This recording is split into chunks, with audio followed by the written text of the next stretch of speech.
Bismillahirrahmanirrahim. Assalamualaikum warahmatullahi wabarakatuh. Alhamdulillah, alhamdulillahilladzi arsala rasulahu bil huda wa dinil haqq liyudhhirahu 'ala ad-dini kullihi walau karihal musyrikun walau karihal kafirun. Asyhadu an la ilaha illallah wahdahu la syarikalah wa asyhadu anna sayyidana Muhammadan 'abduhu wa rasuluh alladzi la nabiyya wa la rasula ba'dah. Usalli wa sallimu ala rasulillah wa ala alihi wa sahbihi wa mawalah wa la hawla wa la quwwata illa billah. Amma ba'd. Qala Allah ta'ala fil Qur'anil Karim, a'udzu billahi minasyaitonir rajim. Inna fi khalqis samawati wal ardi wa ikhtilafil laili wan nahari laayatin liulil albab. Sadaqallahul azim wa sadaqa rasuluhun nabiyul karim wa nahnu ala dzalika minasyahidin wasyakirin.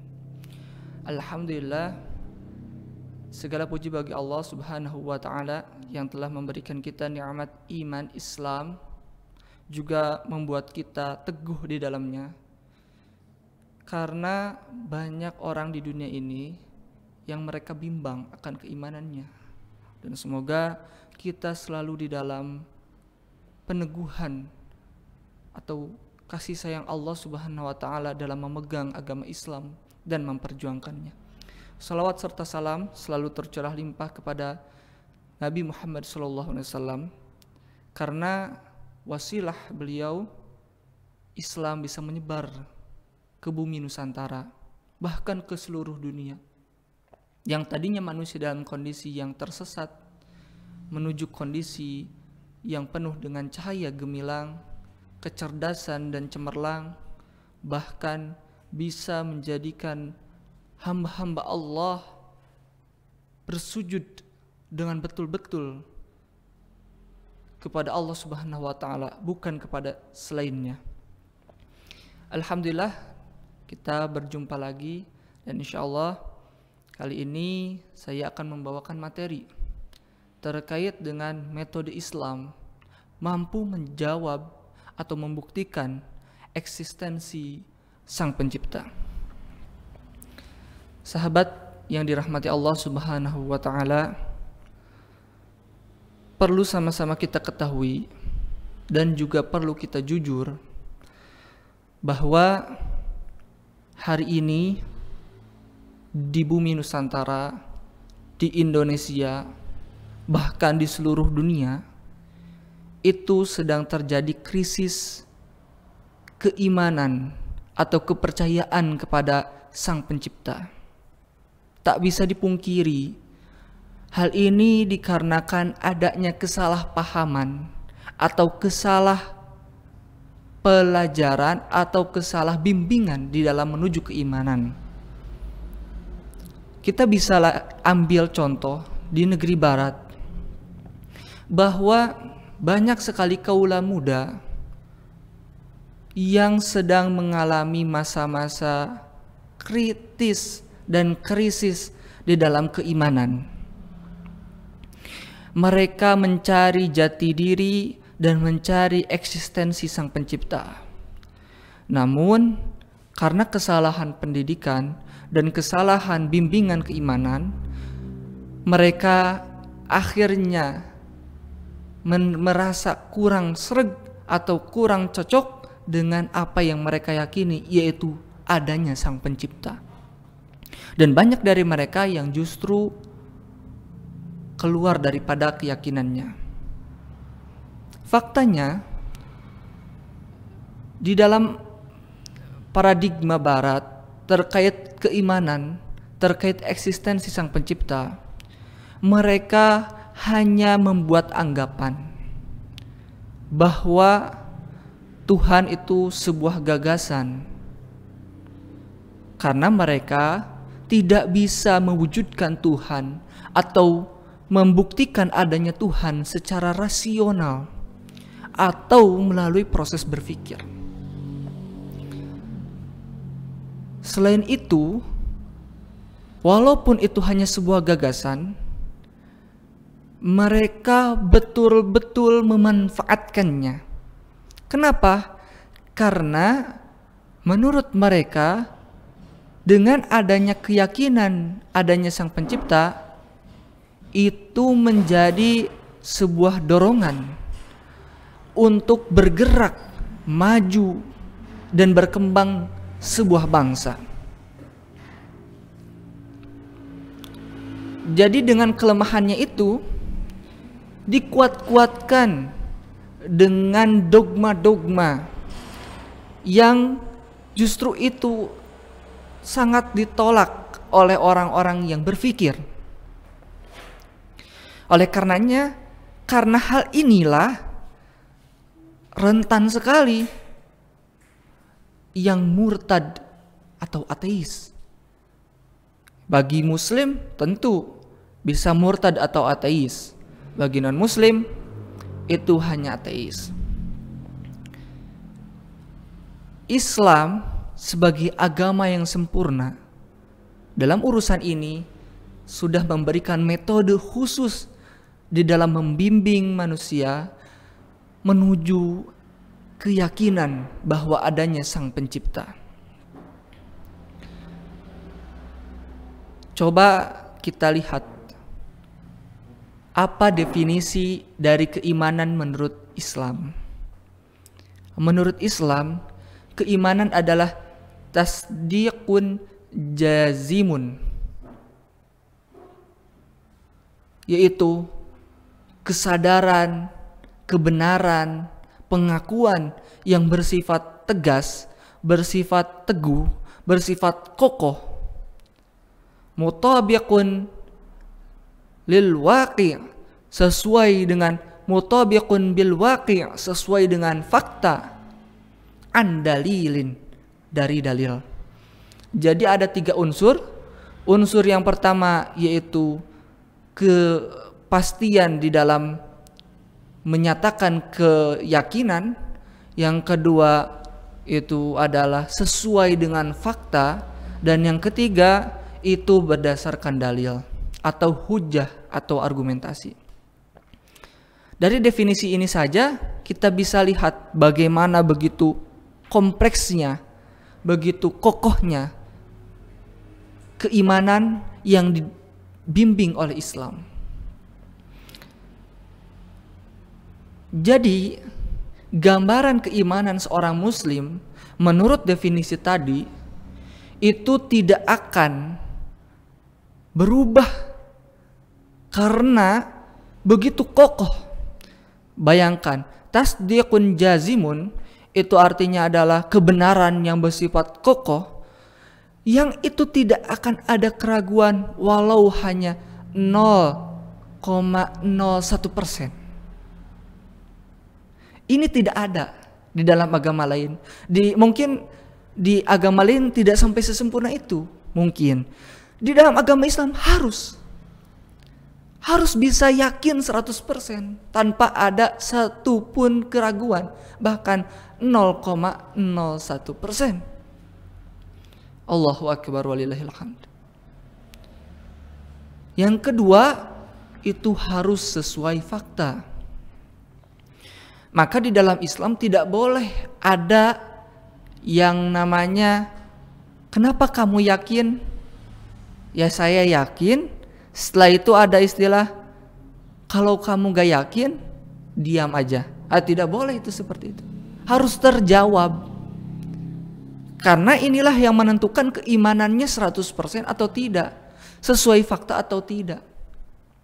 Dan ini harus bisa terbukti, rasional, sehingga keyakinan itu menguat, membentuk sebuah kristal yang kokoh di dalam diri seorang muslim. Dan yang ketiga harus sesuai bukti, harus punya dalil. Baik dalil ini berdasarkan nas syar'i, Al-Quran dan As-Sunnah, juga berdasarkan fakta, yaitu bisa dibuktikan dengan adanya proses berpikir akal. Sahabat yang dirahmati Allah Subhanahu wa ta'ala. Nah, inilah kehebatan Islam. Inilah keunikan metode Islam di dalam membimbing seorang muslim menuju keimanan kepada Allah Subhanahu wa ta'ala. Tidak boleh seseorang iman dari proses pendiktean atau dogma yang diberikan oleh tokoh-tokoh agamanya. Hal itu batil di dalam Islam. Seorang muslim harus benar-benar meyakini, harus benar-benar mencari bukti, harus benar-benar bisa mempertanggungjawabkan keimanannya. Ini termasuk dari kesempurnaan keimanan seorang muslim. Karena hal inilah yang akan bisa mendorong seorang muslim bergerak. Karena inilah yang akan bisa menggerakkan hati muslim menuju jalan yang benar dan kokoh di dalamnya.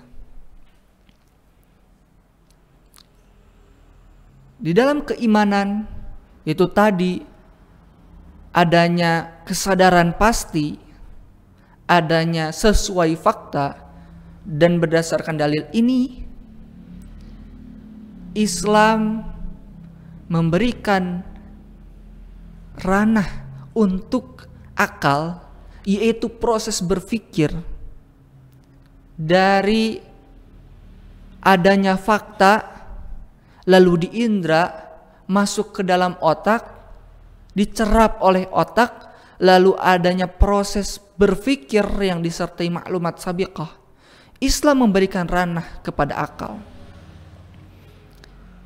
yaitu Islam membolehkan akal untuk berpikir adanya sang pencipta dari sesuatu yang bisa diindra olehnya. Maka dari itu ada beberapa hal sajalah yang boleh diindra oleh manusia, dan faktanya memang demikian. Dan inilah yang bisa dijadikan sarana menuju keimanan yang hakiki. Apa? Yang pertama yaitu alam semesta. Adanya gunung, adanya bulan, adanya bintang, matahari, dan seluruh isi dari jagat raya. Yang kedua, adanya kehidupan, adanya yang mati, adanya yang hidup, atau hidup mati, juga adanya manusia. Hewan itu termasuk ke dalam alam semesta, tumbuhan juga sama. Selain itu ranah-ranah gaib yang itu melalui proses dari pengokohan dulu keimanan ini. Nah, dari tiga fakta itu, yaitu alam semesta, manusia, kehidupan, kita bisa mengambil kesimpulan bahwa adanya sang pencipta. Kita harus tahu bahwa dari tiga fakta ini mereka saling berkesinambungan, dan mereka ada proses sebelum dan sesudah penciptaan mereka. Lalu di antara penciptaan mereka dan penghancuran mereka, juga pembangkitan mereka, ini ada sambungan juga. Nah, kita membahas apa yang ada dan terindra hari ini. Coba kita bahas sesuatu yang fana, yaitu tiga hal tadi. Sesuatu yang dapat rusak.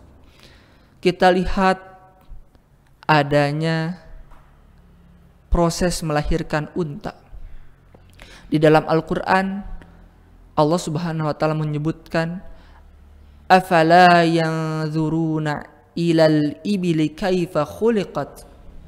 Apakah kamu tidak melihat bagaimana proses unta itu diciptakan? Lihatlah sebagai contoh unta. Unta dia mengalami proses melahirkan. Dia mengalami proses pertumbuhan. Dia mengalami proses kematian. Proses melahirkan dan proses kematian, juga proses pertumbuhan ini, apakah bisa diatur oleh dirinya sendiri? Coba, jikalau memang bisa, kenapa unta tidak memesan untuk memiliki anak yang banyak? Atau unta memesan hanya satu anak saja? Coba kita pikirkan. Sebetulnya ini mudah sekali, asalkan kita ingin berpikir dan ingin merendah untuk bisa mencapai keimanan. Bagaimana unta tadi? Atau kita bisa lihat bagaimana adanya tumbuhan. Kenapa ada istilah tumbuhan dan tanaman? Tanaman dibuat oleh kita, ditumbuhkan oleh kita, ditanam oleh kita, sedangkan tumbuhan itu secara alami. Kenapa bisa secara alami? Apakah tiba-tiba tumbuh, tiba-tiba wujud, atau itu ada proses yang kita tidak tahu? Ini sebuah pertanyaan yang sebetulnya kalau kita jujur sangat-sangat mudah dan sangat-sangat bisa merasuk ke dalam keimanan. Atau paling mudah kita melihat diri kita sendiri. Kita berkaca kepada diri kita ini. Lihatlah diri kita. Apakah kita bisa memesan untuk bisa lahir di suatu tempat yang menurut kita indah? Ataukah kita bisa memesan ingin dilahirkan dalam ras apa? Apakah kita bisa memesan dilahirkan dari siapa? Dari keluarga apa? Atau kita mati, kita bisa seenaknya mati ingin cepat atau mati ingin jauh lebih lama lagi? Ini pertanyaan-pertanyaan yang sebetulnya mudah sekali lagi. Pada faktanya itu semua kan tidak bisa kita jalankan. Kehidupan, alam semesta dan manusia ini semuanya tidak bisa mengatur dirinya sendiri. Tidak bisa mengatur dirinya untuk selalu berada di dalam kebenaran dan kenyamanan. Semuanya itu seolah-olah hanya sebatas kebetulan atau keberuntungan. Tapi kalau dikatakan kebetulan, maka itu pun tidaklah tepat. Kenapa? Karena kalau kebetulan, maka banyak orang-orang yang dirugikan hari ini karena merasa ini semua sesuatu yang tidak dia kehendaki, atau ini semua tidak berdasarkan sesuatu yang mengalami proses. Bayangkan jika kebetulan, maka alam semesta ini yang begitu besar, yang begitu luas, yang begitu rapi, tentu tidak akan bisa seperti itu. Tentu akan berantakan. Apalagi ada teori Big Bang.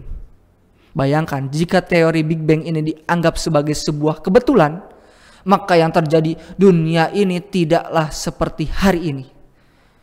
Bumi ini tidak ada oksigen, bahkan tidak ada kehidupan.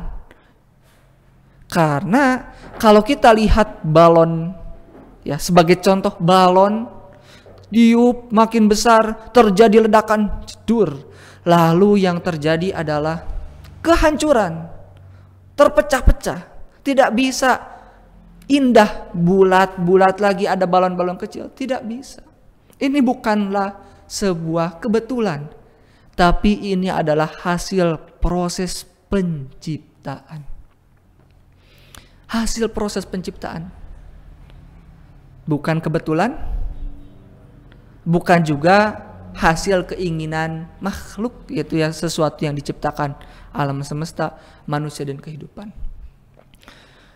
Lalu pertanyaannya, siapakah yang menjadi sang pencipta? Atau kok bisa sesuatu tadi bukan kebetulan, sesuatu tadi bukan hasil dari keinginan makhluk, tapi bisa rapi, tapi bisa nyaman? Ada apa sebetulnya? Jawabannya kita bisa mengambil contoh dari adanya asal-usul bunyi pesawat. Ada pesawat melewati rumah kita. Lalu kita menduga bahwa itu ada pesawat. Bahkan kita meyakini itu ada pesawat. Padahal pesawat itu sudah jauh, tidak terlihat oleh mata kita. Kenapa kita bisa yakin? Kenapa kita bisa yakin bahwa itu ada pesawat? Padahal kita tidak menyaksikannya secara langsung. Padahal ada yang bilang bahwa keimanan itu harus bisa dilihat oleh mata. Ini pertanyaan yang menggelitik. Jadi sebetulnya sesuatu yang tidak bisa kita lihat bukan berarti sesuatu itu tidak ada. Ada sesuatu yang tidak bisa kita lihat tapi bisa kita rasakan. Contoh udara. Udara. Kita bisa merasakan adanya dingin, hawa panas, adanya udara. Bisa dibuktikan oleh kasat mata, oleh mata yang secara tanpa adanya alat bantu, tentu tidak bisa. Ini contoh di dalam benda-benda yang lemah. Benda-benda yang tadi yang dia akan berakhir dan berawal. Apalagi sesuatu yang kita anggap itu lebih daripada yang lain, yaitu sesuatu yang tidak bisa dibandingkan dengan sesuatu apapun, yaitu Sang Pencipta. Maka logika kita akan berjalan, rasionalitas akal kita akan berjalan, bahwa sesuatu yang lemah itu tidak akan bisa ada kecuali adanya Sang Pencipta. Dan Sang Pencipta itu tidaklah memiliki sifat seperti sesuatu yang lemah, yaitu makhluk. Karena kalau Sang Pencipta memiliki sifat seperti sang makhluk, maka hilanglah sifatnya Sang Pencipta sebagai Sang Pencipta. Maka betullah bahwa dia bukan Sang Pencipta, karena dia sifatnya seperti makhluk. Misal, kalau kita katakan bahwa Sang Pencipta itu oke, ada, tapi dibiarkan begitu saja, wujudnya seperti apa, zatnya seperti apa, akhirnya yang terjadi adalah khayalan-khayalan manusia yang lemah, yang justru menggambarkan adanya Tuhan itu seperti apa wujudnya. Dan ini menghilangkan kehebatannya Tuhan, kedahsyatannya Sang Pencipta. Oleh karena itu, karena akal kita lemah, alam semesta ini lemah, manusia ini lemah, kehidupan ini lemah, kita bisa melihat kelemahan itu dilihat dari manusia berawal dan berakhir. Alam semesta berawal dan berakhir.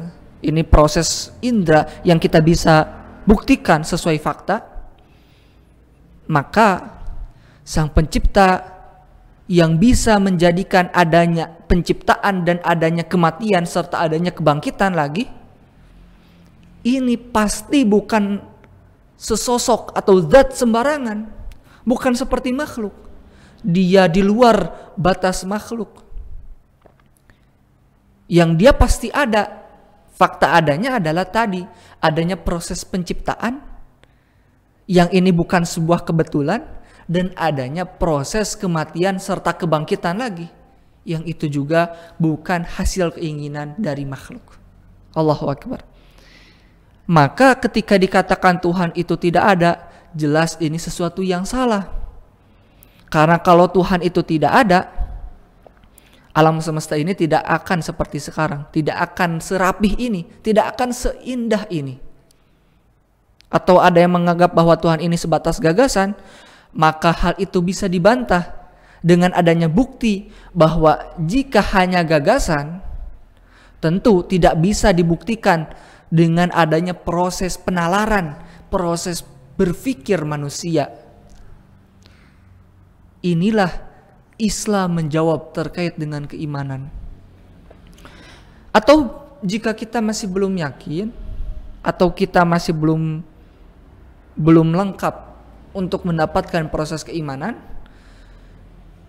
kita bisa melihat dari banyaknya fenomena-fenomena yang di luar nalar kita. Contoh, adanya mumi Fir'aun. Oke, menurut arkeolog bahwa mumi Fir'aun itu bisa ada sampai hari ini disebabkan karena adanya proses pemumian yang dilakukan oleh orang-orang masa lampau. Tapi pertanyaannya, kenapa proses pemumian itu tidak bisa dilakukan oleh orang masa kini? Dan ada proses pemumian yang dilakukan oleh orang masa kini, tapi tidak bisa berjalan lama. Atau kenapa ada Buddha manusia yang dia betapa, tapi masih ada organ yang masih hidup, masih seperti hidup. Kenapa bisa terjadi seperti itu? Tapi fisik si Buddha udah tidak bisa lagi bergerak apa-apa. Fisik sosok itu tidak bisa lagi bergerak apa-apa. Hanya bisa ada sesuatu yang hidup. Kenapa bisa hidup, Pak? Itu kenapa? Bayangkan.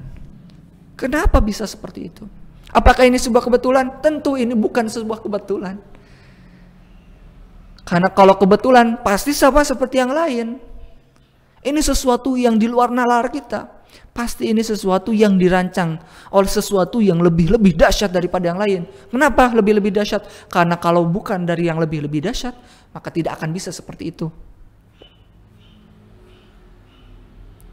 Tidak bisa seperti itu. Kita sekarang membuat robot. Segimanapun indahnya, segimanapun bagusnya, tetap saja robot. Berpikirnya terbatas, geraknya terbatas. Ada yang berpikirnya lebih cerdas, tapi pergerakannya terbatas. Ada yang pergerakannya lincah, tapi berpikirnya terhambat. Ini ciptaan manusia. Yang manusia itu lemah. Coba lihat manusia. Dia punya sel-sel di dalam tubuhnya, punya syaraf, yang syarafnya itu terbentang bumi, mengelilingi beberapa kali bumi. Itu syaraf manusia. Begitu panjang, tapi bisa utuh di dalam diri manusia. Atau bisa lihat bagaimana proses terjadinya tubuh manusia di dalam tanah bisa lapuk, bisa tidak ada, hanya kerongkong. Setelah itu kerongkongnya hancur. Tapi ada juga yang tidak seperti itu. Apakah itu di keinginannya? Wah, ini bukan keinginannya. Pasti ini ada sesuatu yang bisa mewujudkannya. Dan itulah Sang Pencipta. Berarti kita bisa mengambil kesimpulan, Sang Pencipta itu ada. Sang Pencipta itu benar adanya. Eksistensinya nyata. Dan Sang Pencipta ini dia tidak bisa dibandingkan dengan makhluk yang lemah seperti kita dan alam semesta serta kehidupan. Sahabat yang dirahmati Allah Subhanahu wa ta'ala, ada sebagian kalangan yang beranggapan bahwa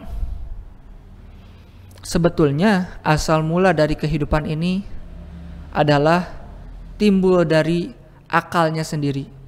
Ada juga yang beranggapan bahwa seluruh yang terjadi di alam semesta ini adalah proses materi berkembang biak, materi berevolusi.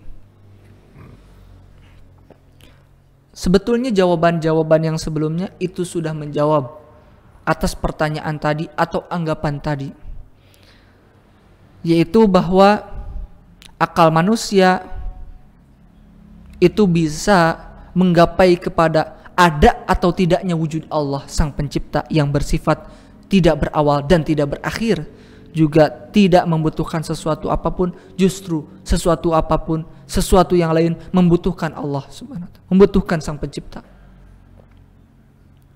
Tapi akal tidak bisa membuktikan. Dan justru kalau membuktikan adanya zat, bagaimana wujud zat sang pencipta, bagaimana bentuknya, itu justru menunjukkan bahwa Allah bukanlah sang pencipta. Allah itu makhluk yang diciptakan. Maka akal pula kita katakan sebagai sesuatu yang lemah. Tidak bisa dia didewakan. Akal juga akan mati seiring matinya manusia.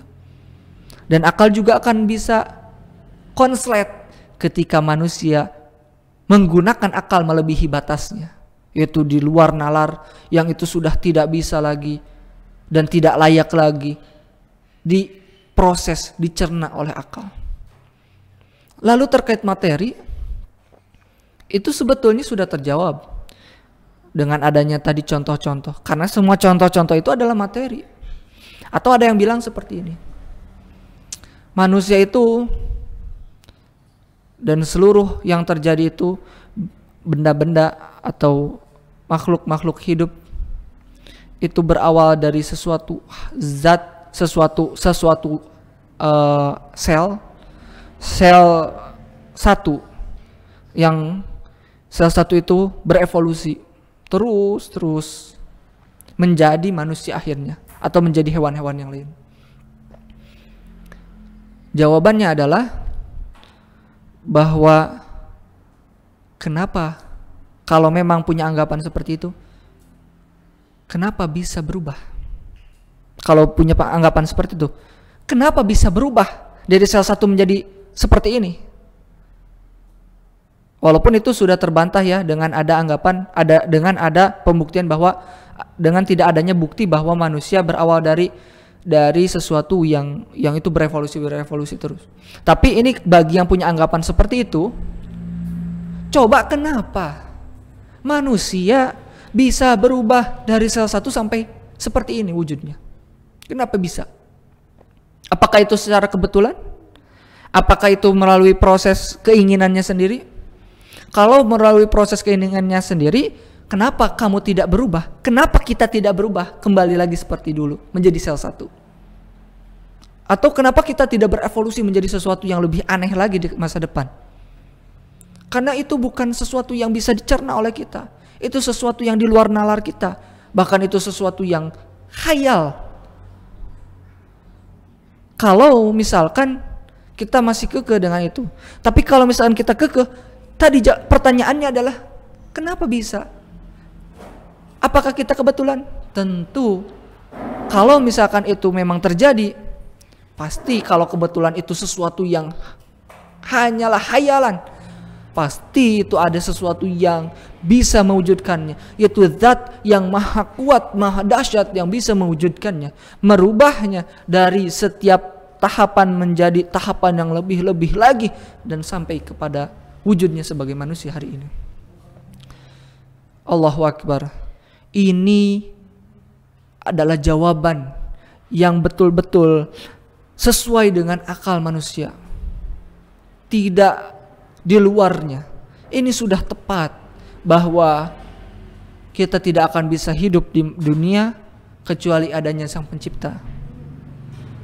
Tidak ada yang bisa hidup di dunia kecuali adanya sang pencipta. Silahkan pikirkan sendiri, silahkan buktikan saja. Bahkan Allah Subhanahu wa ta'ala sendiri yang berfirman bahwa Allah lah yang menciptakan. Sebagaimana di dalam surah Ali Imran, Allah Subhanahu wa ta'ala berfirman, Inna fi khalqis samawati wal ardi wa ikhtilafil laili wan nahari la ayatin liulil albab. Sesungguhnya di dalam pergantian siang dan malam, atau malam dan siang, itu penciptaan siang dan malam, pergantian siang dan malam, dan sesungguhnya di dalam penciptaan bumi dan langit serta pergantian siang dan malam itu terdapat tanda-tanda bagi orang yang berakal. Maksudnya adalah bahwa semuanya tidak bisa berdiri sendiri, melainkan ada proses penciptaan, dan proses penciptaan ini tidak bisa dilakukan oleh manusia, tidak bisa dilakukan oleh makhluk, tidak bisa dilakukan oleh alam semesta, melainkan itu semua dilakukan oleh Sang Pencipta. Maka terjawablah sudah ketika kita yakin bahwa adanya Sang Pencipta, maka manusia asalnya itu adalah dari Sang Pencipta, yang Sang Pencipta itu menciptakan manusia hingga manusia hidup seperti ini. Setelah manusia hidup, Sang Pencipta juga akan mematikan sang makhluk.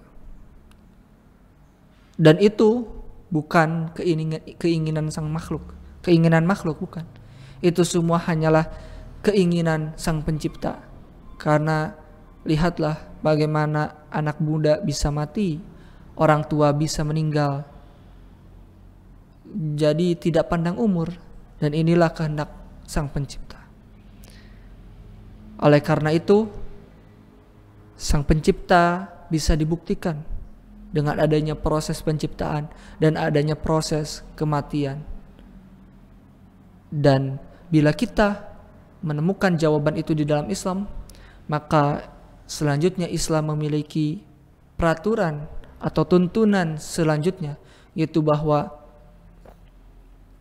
di dalam kehidupan ini, karena Allah, karena Sang Pencipta itu menciptakan manusia dan akan mematikannya, maka Sang Pencipta yaitu Allah memberikan tujuan kepada manusia untuk hidup di dunia, yaitu tidak lain dan tidak bukan adalah untuk beribadah kepada Allah Subhanahu wa taala.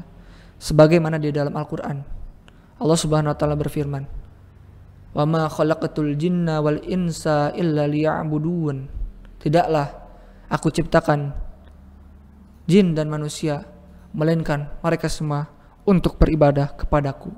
Maka kehidupan ini dijadikan Allah sebagai tempat untuk ibadah kita kepada Allah.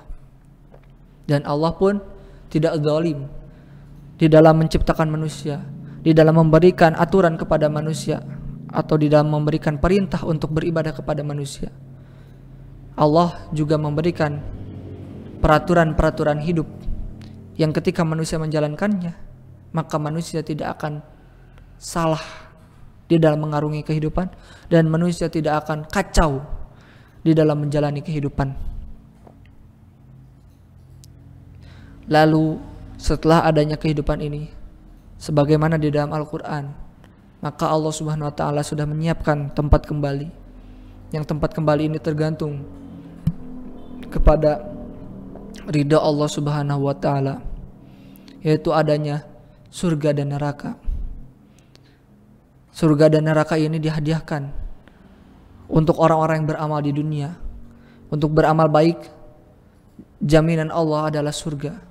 Untuk beramal buruk, tidak sesuai dengan tujuan manusia yaitu beribadah, tidak mengikuti aturan-aturan manusia, tidak mengikuti aturan-aturan Allah, tidak mengikuti aturan-aturan Sang Pencipta, maka dia akan mendapatkan siksa neraka. Na'udzubillahi min dzalik. Mungkin itu jawaban yang insyaallah memuaskan akal bagi orang-orang yang berpikir, dan akan menenteramkan hati bagi orang-orang yang merendah di dalam memahaminya, dan akan sesuai dengan fitrah bagi orang-orang yang dia sadar akan fitrahnya sebagai manusia, yang dia memiliki naluri untuk mencari eksistensi Sang Pencipta. Wallahu a'lam bishawab. Wassallallahu ala sayyidina Muhammad wa ala alihi wasallam. Subhana rabbika rabbil izzati amma yasifun. Wassalamun ala mursalin. Walhamdulillahi rabbil alamin. Walhamdulillahi rabbil alamin. Wassalamualaikum warahmatullahi wabarakatuh.